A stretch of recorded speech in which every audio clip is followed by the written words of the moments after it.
capítulo número 1, por favor. Y he tratado de dar algunas pinceladas de este estudio, he hablado un poco a las hermanas, he hablado un poco a los hermanos, y esta mañana quiero hablar a la iglesia acerca de este pasaje.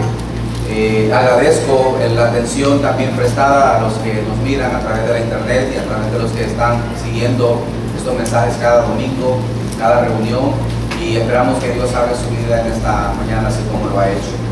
En el libro de Tito, capítulo 1, vamos a hablar y quiero comenzar este estudio de este libro para poder comparar los principios que nosotros encontramos en este libro con una iglesia que es eficiente, una iglesia que cumple las prerrogativas que el Señor demanda y cumple lo que la palabra del Señor hace o dice, mejor dicho, y el Señor quiere que nosotros hagamos. Y cuando hablo de una iglesia eficiente me refiero a todos nosotros que pertenecemos al cuerpo de Cristo. Por ahí la Real Academia define la eficiencia como el conseguir todo aquello que nosotros queremos y disponernos determinadamente para poder lograrlo. Y es exactamente lo que el Señor quiere, que podamos nosotros disponernos, que podamos determinar qué es lo que el Señor quiere y cumplirlo tal y como Él lo pide. Y de eso es lo que quiero hablar y quiero desarrollar durante estos domingos, primeramente Dios me permita, y poder hablar con ustedes. ¿Por qué? Porque no tenemos que entender que no podemos quedarnos en un estado pasivo. El Señor nos manda a que podamos caminar, crecer, desarrollarnos. Y en ese caminar y ese crecer, desarrollarnos, tenemos que ir buscando hacer mejor las cosas, pero no con nuestra propia fuerza, sino que el Señor en nosotros, haciendo en nosotros. Que no pensemos que llega un momento en que nosotros podemos quedarnos quietos y que donde estamos es suficiente y donde estamos no hay más espacio para mejorar, al contrario.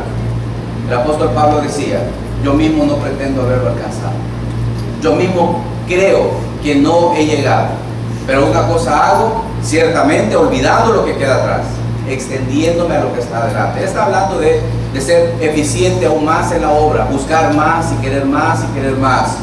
Y a través de Tito quiero hablarles a ustedes acerca de esto. Y para poder hacerlo, necesitamos de Él. No podemos hacerlo solos.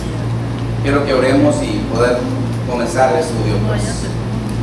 Bendito Padre, Señor y Dios, te damos gracias, porque tú eres bueno. Para siempre es tu misericordia, Señor. Y en este momento donde tu palabra es importante en nuestras vidas, queremos que nos hables, que nos redargullas, que nos exhortes, nos animes, Señor, porque te necesitamos. En ella encontramos la fuente de vida y es ella la que nos da luz para poder ver en este mundo de oscuridad y de tinieblas. Yo te pido que nos ilumines, que alumbres en nuestro entendimiento para que podamos ver el camino por donde nos mandas y donde tú quieres que sigamos hacia el engrandecimiento de tu reino. Señor, ayúdame a poder exaltar tu nombre en medio de esta congregación, mis hermanos, a poner en alto el nombre de Jesús, a manifestar lo verdadero de tu palabra, para que puedas tú ser glorificado en todo. En el nombre de Jesús pedimos todo. Amén y amén. Hermanos, en esta actividad de poder ser eficientes, necesitamos nosotros entender que hay un equipo, o el Señor nos equipa para poder cumplir en este asunto de la eficiencia. Y es que, en primer lugar, vemos acá en el libro de Tito, capítulo 1, el verso 1 en adelante, dice el apóstol Pablo: siervo de Dios y apóstol de Jesucristo, conforme a la fe de los escogidos de Dios y del conocimiento de la verdad que es según la piedad, en la esperanza de la vida eterna, la cual Dios, que no miente, prometió desde antes del principio de los siglos, y a su debido tiempo manifestó su palabra por medio de la predicación que me fue encomendada por mandato de Dios nuestro Salvador, a Tito, verdadero hijo en la común fe. Gracia, misericordia y paz de Dios Padre y del Señor Jesucristo como nuestro Salvador. Por esta causa te dejé en Creta, para que corrigiese lo deficiente y establecieses ancianos en cada ciudad, así como yo te mandé. Y sigue la lectura, vamos a seguir hablando de esto. Entonces vemos acá que el apóstol Pablo se dirige a un hombre y le llama en la común fe. El hermano Tito era un hermano que había estado con el apóstol Pablo y había ayudado en su ministerio de manera tremenda. Ahora él lo estaba encomendando a estos hermanos que se encontraban en una isla de Asia, en Creta, y estaban ahí varios hermanos. No se sabe cómo llegó el evangelio ahí. Hay algunos teólogos que apuntan que fue Pablo en uno de sus primeros viajes misioneros, pero al fin y al cabo habían unos hermanos ahí en la isla y habían en las ciudades habían hermanos, pero había algo en lo cual el apóstol Pablo había detectado, y es que estos hermanos estaban incompletos en su desarrollo y en su crecimiento. Él lo llama y le dice que hay algunas cosas que están deficientes, y por esa razón Pablo deja a Tito ahí para que corrigiese esa parte que él había visto en los hermanos. Pero no solamente esto, también él le dice, mira, por esta causa yo te dejo en Creta, en el versículo 5, para que tú corrijas lo deficiente y para que establezcas ancianos en las ciudades. Por supuesto, era un propósito y era un trabajo en el cual Tito debía de colaborar con el apóstol Pablo. Y ahí poder hacer una obra o poder ejecutar el propósito para el cual él había sido enviado. Ahora, esto nos dice a nosotros, hermanos, que si como iglesia podemos llegar a perder esa eficiencia en algún momento de nuestra vida, cuando nosotros dejamos de cumplir lo que Dios ha dicho que nosotros hagamos. Cuando hemos cesado la obra que el Señor quiere que nosotros hagamos. De hecho, hay registros en la Biblia que nos dice a nosotros acerca de las iglesias, cómo las iglesias pueden llegar a retroceder en su caminar en Cristo. Y tal es el caso que vemos nosotros en la iglesia, en el libro de Apocalipsis, con la iglesia de Éfeso. Cuando el Señor le dice, mira, yo conozco tu obra, tu arduo trabajo. Yo sé que eres pequeño, desde el inicio has tenido fuerza, pero una cosa te digo, has olvidado tu primer amor, recuerda eso. Y luego le dice, mira, pero arrepiéntete y haz las primeras obras. Esta iglesia había dejado de hacer lo que en su momento había comenzado y había retrocedido en su caminar. Y aquí vemos nosotros en la iglesia, en Creta, que también habían hermanos, que ellos habían dejado de hacer. Y cuando nosotros vemos esta palabra deficiente, no nos referimos a algo que está malo, no. Esa palabra lo que está implicando era algo que estaba incompleto, inconcluso, algo que había dejado de existir, algo que estaba haciéndose pero no se estaba haciendo. Y este era uno de los trabajos, era una de las encomiendas que Pablo le había dado a Tito. Hermano, vuelvo y repito, cuando nosotros dejamos de crecer, no simplemente nos estancamos, no. Si no crecemos, decrecemos, vamos en retroceso. Y empezamos nosotros a caminar en un camino donde no podemos. Y una de las razones por las cuales nosotros dejamos de crecer es porque nos hemos apartado de la doctrina, de la palabra de Dios, de la sana doctrina de la palabra del Señor. ¿Por qué? Porque es ella la que nos ayuda a nosotros en nuestro crecimiento. Es ella la que nos enseña a nosotros y nos pone en una perspectiva de crecimiento cada día, en todo momento. Entonces, una de las acciones y de que nosotros podemos dejar de crecer es cuando no somos consecuentes hacia la palabra del Señor. Cuando la palabra de Dios no está siendo ejercida en nuestra vida práctica como iglesia. Cuando la palabra de Dios no está siendo o no está cumpliendo la función en nosotros, entonces nosotros empezamos a decrecer, empezamos a dejar de ser eficientes como iglesia, y entonces vienen las situaciones que nosotros vamos a ver aquí en este libro. Ahora, nuestras acciones, hermanos, en primer lugar, deben ser consecuentes a lo que conocemos de Dios. Lo que nosotros conocemos de Dios debe seguir a nuestras acciones.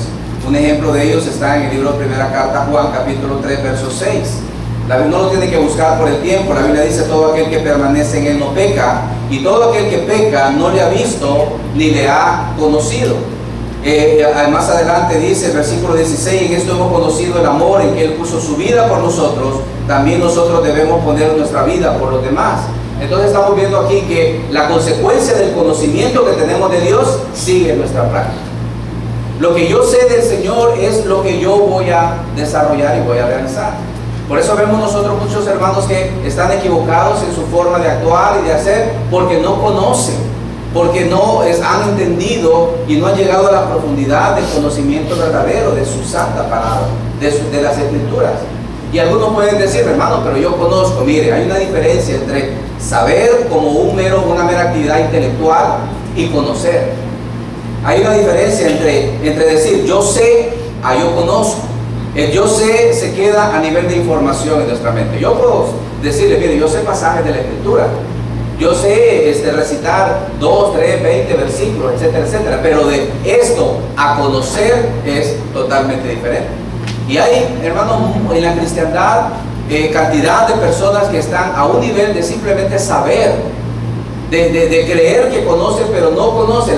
La diferencia es el que conoce reacciona en base al conocimiento. ¿Cómo lo sabemos? Bueno, la Biblia nos dice en Juan, no lo tienen que buscar, ¿verdad? Pero el Señor habló acerca de las ovejas y dice, mis ovejas oyen mi voz. Sí. ¿Y qué dice? Sí. Yo la conozco y me siguen. Ahora, miren la importancia de eso. Porque cuando yo sé nada más algo, no reacciono ante esto que yo pienso que sé o que conozco.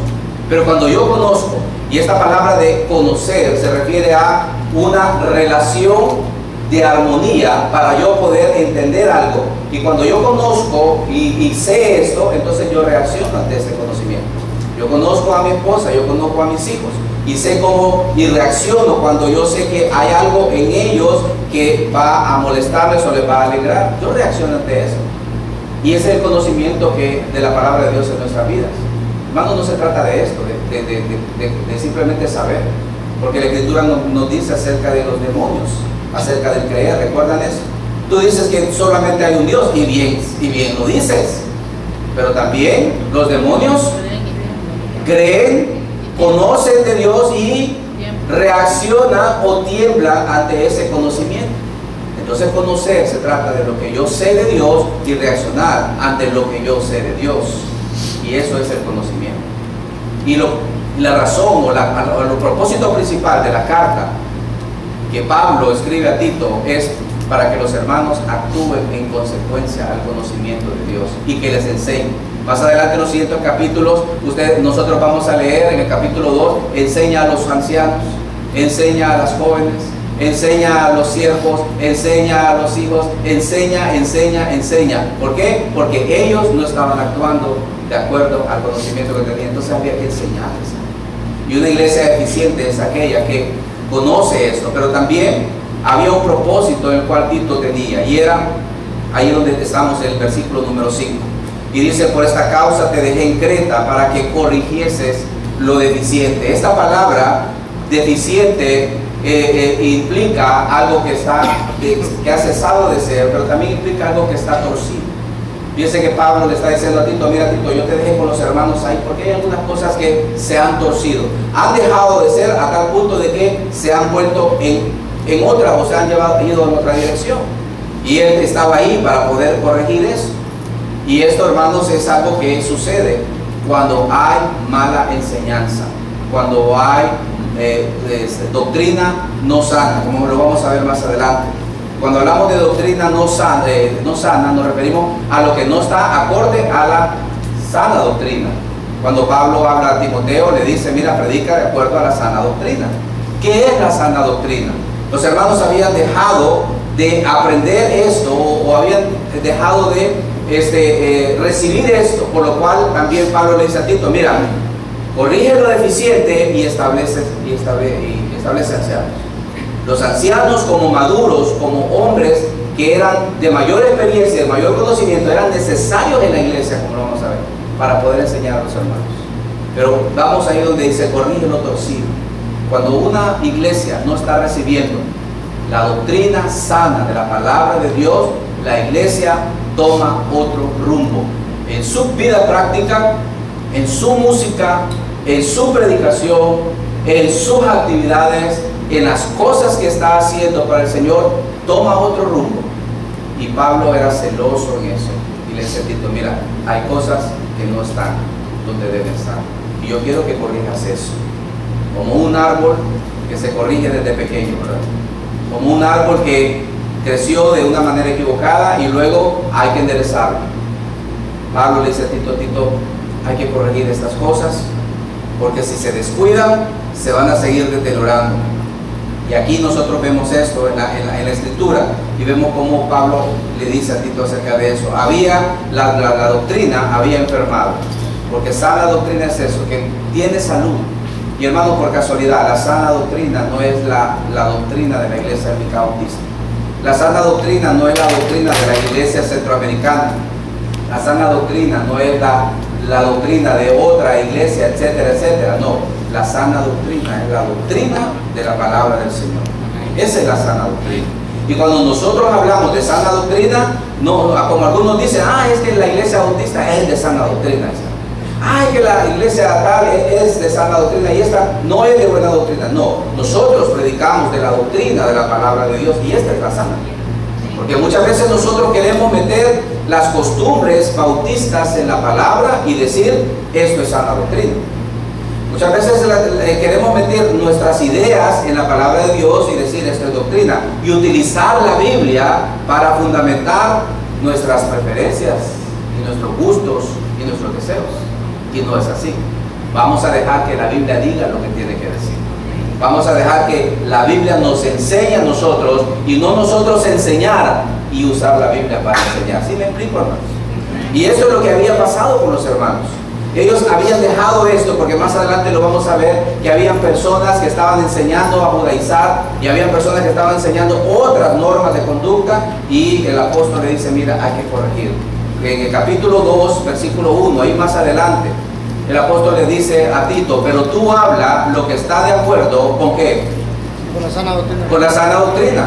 Mira, Tito, te vas a encontrar con personas que no están hablando la manera correcta, que no están diciendo las verdades de Dios. Y habla de algunos hombres, que vamos a ver en otro estudio, algunos hombres que les llaman los propios cretenses malas bestias, que se meten en las casas de las muchachas, ¿verdad? Y las sacan y que hacen con ella escarnio. Tito, mira, estas cosas te vas a encontrar. Y le dice en el capítulo 2, pero tú persiste. Tú persiste en lo que está de acuerdo a la sana doctrina. No había iglesia porque están ahí. A la sana doctrina, que son las palabras del Señor Jesucristo. Son las palabras mismas de Dios que Dios había dado a través de los profetas, a través de los apóstoles, y que ahora también Jesucristo había enseñado a ellos. Y esto es lo que la iglesia debe de conocer. Esto es lo que la iglesia debe saber. Porque una iglesia eficiente es una iglesia que está acorde a esta sana doctrina. Y hermanos, cuando nosotros escuchamos mensajes, predicaciones de otras fuentes, debemos aprender a examinar las fuentes. Debemos saber de dónde estamos aprendiendo. Debemos conocer. Debemos de pedir orientación y decir, mire hermano, yo estoy escuchando de esta fuente, es sana doctrina. Porque hay que conocer la fuente, hay que conocer la persona, como cuando usted lee un libro y usted investiga el autor, investiga qué fue lo que hizo, dónde estaba, qué fue lo que escribió, etcétera, etcétera. También nosotros debemos investigar la fuente, ¿para qué? Para poder tener en cuenta lo que nosotros estamos escuchando o viendo. Y por eso es importante que usted aprenda a estudiar la palabra. Y aquí voy a la carga con el Instituto Bíblico. El Instituto Bíblico, por la gracia de Dios, está funcionando como nosotros no nos imaginamos. Tenemos 55 personas en el instituto y no están las que nosotros deseamos que estén.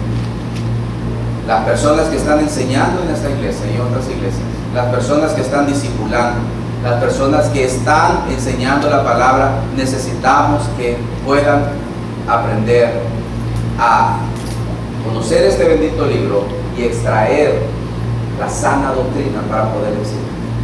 Que cuando tengan un libro en su mano puedan confrontar si realmente esto es lo que dice la palabra de Dios, conforme a lo que este autor dijo, y poder comparar y cotejar y decir, muy bien, esto es lo que dice la palabra de Dios. Pero no venir a lo que dice una persona que escribió, o una persona que escuché, o una que me leí de la internet, y voy a decir lo que dice cuando ya está totalmente contrario a lo que la sana doctrina dice. Y hermanos, necesitamos eso. Si queremos ser una iglesia eficiente, necesitamos conocer realmente y estudiar y poder discriminar lo que es sana y lo que es doctrina no sana. Y aquí está lo que la iglesia necesitaba. Y cuando el apóstol Pablo le dice a Tito, mira Tito, como te dejé en Creta para que corrigiese lo deficiente y estableciese ese anciano, así como yo te mandé. Y esta palabra es bien importante, porque cuando le dice así como yo te mandé, esa palabra significa así como yo te prescribí. Como cuando un médico le dice al paciente, mire, tómese esto, haga aquello, porque él con conocimiento y con causa le está diciendo que eso es algo recomendable para su propia salud. Y cuando el apóstol Pablo le dice a Tito, mira Tito, esto es lo que necesita la iglesia, esto es lo que necesitan los hermanos, esto es lo que necesitan las personas que viven ahí, que corrijan lo deficiente, que les des sana doctrina y que levantes ancianos. Y esta es la segunda cosa que vemos. Debían de haber ancianos en esta ciudad. ¿Por qué ancianos? ¿Por qué personas que estuviesen encima de conocimiento, de sabiduría, de experiencia espiritual, de caminar en el Señor? ¿Por qué deberían estar ahí? Porque eran personas que iban a guiar la iglesia. Hermanos, hay dos tipos de personas, ¿verdad? Unos que guían y otros que son guiados. Y estos que son guiados tienen que convertirse en guías también, para poder seguir guiando a los demás. El apóstol Pablo dijo a Timoteo, mira Timoteo, lo que has oído aprendido, esto encarga a hombres que sean fieles, idóneos también para enseñar a otros. La vida del cristiano es comenzar desde kinder, ir por primer grado hasta llegar a sexto grado y luego, hermano, graduarnos y seguir estudiando. Esa es la vida del cristiano. Pero no puedes estar todavía en primero, hermano. No puedes estar en segundo y repetir y repetir y repetir. No puedes estar toda una vida sentado en esas bancas y seguir aprendiendo y seguir aprendiendo y seguir aprendiendo y no dar nada. No puedes estar en eso. ¿Cuánto tiempo va a pasar para eso? El escritor de Hebreos decía, miren hermanos, yo tengo muchas cosas que decirles, pero ustedes no la van a entender. Porque debiendo ser ya maestros, muchos de ustedes todavía tienen necesidades que les vuelva a enseñar los primeros rudimentos, aquellas cosas rudimentarias, y habéis llegado a ser tales que tenéis necesidad de leche, no de alimento sólido. Hermanos, esto es fuerte. Llegar a decir, hermano, mire, algunos de ustedes con las personas que tienen confianza le dicen, ya está grande, ya no debería de estar haciendo esto. Porque hay gente que actúa como niño, no como infante. Por eso que en las iglesias hay hermanos, miembros que se enojan por cualquier cosita, ¿verdad? Como los niños. Usted no le da nada a un niño y se enoja al niño, ¿verdad? Llora. Usted no le da lo que él quiere y se va a llorar al cuarto. Porque es niño y uno lo entiende porque es niño. Pero llega un momento en que no, hermano. Yo no me voy a enojar porque el hermano no me saludó hoy, no me saludó. O sí, o se va a enojar usted porque no lo saludo. Es que no me saludó, me voy de la iglesia. Llegó un hermano a la iglesia y ¿qué pasó? No, es que el pastor del púlpito me dijo que apagar el celular. Ah, y aquí está, sí. Bueno, voy a orar para que el Señor le dé valor de irnos del pastor. Pedirle perdón por su niñería. No podemos ser así. Y aquí estamos hablando de liderazgo. Establecer ancianos significa que el apóstol o que Tito pusiera personas a cargo de otros. La palabra anciano es eso, viejo. Y se espera que una persona ya adulta, mayor, vieja en edad, tenga sabiduría, tenga conocimiento y tenga todo lo que necesita para poder guiar y para poder dirigir. Y miren, hermanos, en esto de la ancianitud, muchas veces nosotros nos equivocamos y pensamos que la edad es sinónimo de madurez y no es así. Pero también hay otra de las cosas en las que nos equivocamos, y es que cuando nosotros ponemos personas sobre otras personas, estas personas les llamamos líderes, y está bien, porque lideran de alguna manera. Pero la palabra líder no se encuentra en la Biblia, ¿no es cierto? No está ahí. Pero sí está la palabra siervo, y hay un don que la Biblia habla, presidir. Y esta palabra presidir, de donde se relaciona también con la palabra presidente, significa gobernar. ¿Y qué debe hacer uno que preside? Uno que está encima, que está gobernando la iglesia, pues debe servir y debe ser instruido y debe de conocer la palabra, la escritura. ¿Por qué? Porque estas personas, si no tienen el conocimiento de la palabra de Dios, si no lo aprovechan, si no lo ponen en práctica, al final también se apartan. Tito 1:9, cuando nos habla de estos líderes, de estos ancianos, dice que sean retenedores ¿de qué? De la palabra, fiel, tal como ha sido, ¿qué cosa? Enseñada, para que también puedan exhortar con sana enseñanza y convencer a los que se contradicen. Entonces estos hermanos que presiden, que dirigen, tienen que ser retenedores de la palabra, fiel, tal como se les fue enseñado. ¿Por qué insistimos con el instituto y porque estén ahí? Porque hay quienes no retienen o no han retenido la palabra sana. No la retienen. No es así como el Señor nos enseñó. No es así como dice la Biblia. Entonces tiene que volver a eso. Por eso debemos preparar e insistir. Insistimos con el discipulado porque estamos ayudándole a crecer. Estamos llevándole paso a paso en ese crecimiento a los hermanos que quieran madurar y que quieran crecer. Los que no quieren madurar y no quieren crecer, yo sé, hay muchos obstáculos y hay muchas cosas que les van a impedir, pero de eso se trata. De que el que quiere vence esos obstáculos y aprovecha y busca el tiempo y busca la manera, busca la forma, encuentra el día, encuentra la hora, la forma de hacerlo, porque quiere llegar a la madurez, porque quiere llegar a crecimiento. Y hermanos, del lado del crecimiento, donde Dios nos usa y donde Dios quiere que nosotros lleguemos, se ve bonito todo. ¿Cómo llegar allá a la cumbre y ver bonito el paisaje? Qué bonito se ve, ¿no? ¿Ha ido yo usted allá en aquel lado? Sí, bonito se ve todo. San Pedro Sur, apagado, con las luces.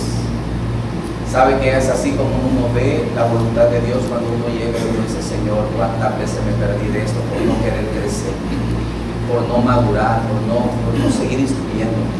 Señor, todo esto me perdí y yo quiero crecer más y yo quiero pasar más arriba todavía y seguir, porque quiero seguir viendo al Señor y seguir viendo su gracia en mi vida, su gracia fortaleciéndome. Y así que el apóstol Pablo enseñaba a los hermanos y a Tito que debía establecer ancianos, hombres fieles, y que estos que presidían del Señor, que debían de ser retenedores fieles de la palabra como les fue enseñado, tal como dice, no añadiendo, no poniendo técnicas humanas, no poniendo metodologías de hombres. Hermano, mire, es que para que la iglesia crezca, mire, yo creo que hay que ayudarle lo estamos aprendiendo en el instituto, hay que ayudarle al Señor. ¿Por qué no? Lo que no está en la Biblia no está en la Biblia. Hay una manera de crecer y lo que el Señor nos mandó: evangelicen y enseñen a las personas todas las cosas que yo les he enseñado. Esa es la manera de crecer.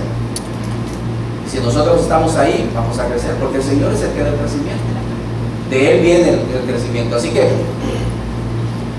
esto de la ancianitud debía ser, hermanos, ejemplos. Y el apóstol Pablo se pone como ejemplo. En el primer versículo que leímos, ya voy a terminar, de 5 minutos más. El apóstol Pablo decía: yo, Pablo, siervo de Dios y apóstol de Jesucristo. Él, que era el apóstol y se consideraba el apóstol más pequeño de todos los apóstoles, nunca se puso en alto y dijo: yo soy el gran apóstol y le voy a dar coberturas a todos. No, nunca dijo eso. Él se consideraba un siervo. Fíjense que la palabra siervo significa esclavo. Yo, Pablo, decía esclavo de Dios. ¿Y cuáles son los privilegios de un esclavo? Ninguno. Simplemente él dijo: yo soy esclavo de Dios y soy enviado, porque la palabra apóstol es enviado, y ese envío era por Jesucristo. Jesucristo lo había enviado, igual que envió a aquellos 12 que él seleccionó. Cuando los escogió, dice la Biblia que escogió a sus discípulos, llamó a 12 y les llamó Cristo apóstoles. Cristo es el único que tiene la autoridad de nombrar apóstoles. Hermanos, y esto es la Biblia. Solo Cristo puede o pudo nombrar apóstol. Y cuando el apóstol Pablo iba en el camino, Jesucristo lo llamó y lo comisionó A aquellos le comisionó la circuncisión, a él le comisionó la incircuncisión y lo envió. Desde ese momento lo nombró apóstol, porque él dice, nombrado por Cristo. Nada más. Pero apóstol por realidad no es ningún privilegio, no es un sinónimo de altura, no, para nada. No es sinónimo de jerarquía, es sinónimo de servicio. Y cuando nosotros vemos las marcas del apostolado en la Biblia, nos damos cuenta nosotros que es un camino donde no todos los que hoy se llaman apóstoles quisieran estar. Pero es un camino donde la Biblia menciona que se deben de identificar con Cristo. Y ahí es donde el liderazgo debe de apuntar. Y ahí es donde nosotros, como los que presidimos, debemos estar. ¿Cómo podemos llegar a ser, o cómo podemos compararnos con una iglesia eficiente? Debemos ser una iglesia que persista de acuerdo a la sana doctrina, que esté enfocado en escudriñar y entender lo que la palabra de Dios dice, no lo que me enseñó el hermano Eddie, no lo que me enseña el hermano Norman, no lo que yo aprendí aquí, lo que aprendí, no, qué es lo que el Señor dice en su palabra. Y muchas veces el hermano Eddie va a estar equivocado, pero la Biblia no va a estar equivocada. Yo le voy a decir, mi hermano Eddie, la Biblia no dice eso. Eso es sana doctrina. No creer a todo lo que uno dice. Pero no solamente de esa manera vamos a ser eficientes, vamos a ser eficientes cuando preparemos hombres y mujeres que retengan fielmente la palabra de Dios, que puedan ser gente que ministre, gente que ayude, gente que dirija a otros, porque también ellos están en preparación de sus propias vidas. Hermanos, movámonos a la eficiencia, hacia eso vamos. Oren por nosotros, oremos uno por otro, muévase usted hacia eso, hacia ahí lo queremos llevar.